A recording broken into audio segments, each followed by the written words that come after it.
One man's junk is another man's treasure. Well, you may have the answer to a problem of waste on farms and other places. Tom, why don't you tell us what this machine is that we're looking at? Sure.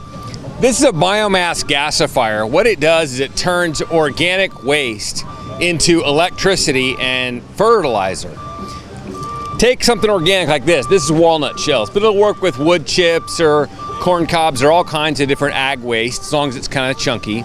You heat it up in a low oxygen environment, and it kind of breaks down like you're making charcoal.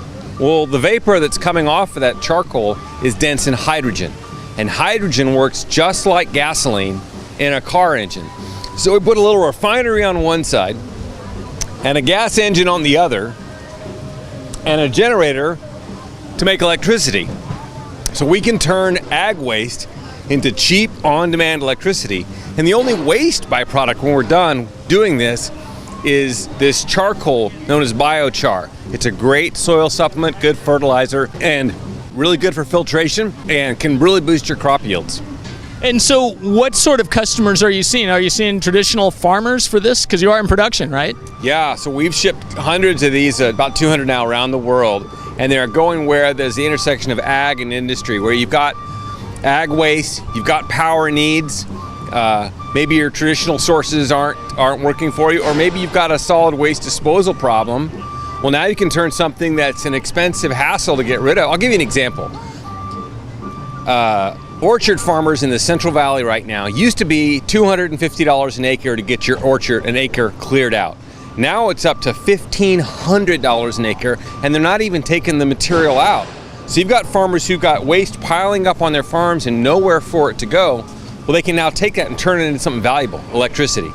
Wow, that's amazing. And so are they doing it themselves, or are they forming, say, a cooperative or something to buy one of these machines, or how is that working out? Well, this puts out quite a bit of electricity. This is 20 kilowatt unit. That's enough for several houses or a commercial operation. And so individuals are buying them. Some rural cooperatives have picked up a few. We're seeing a lot of interest because, you know, it's that resiliency thing where you can take something that you've already got and make something that you need, and you don't have to ask for anybody else's help to do it. That's pretty cool. And what about actually tying it into the grid? Is that pretty straightforward now? It really is. This box right here is listed with UL and the California Energy Commission. So long as the grid is touching one of these, it really doesn't care what's behind it.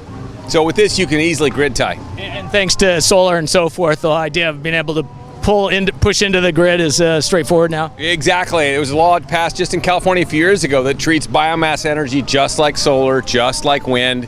So there's really no difference from the grid or utility perspective.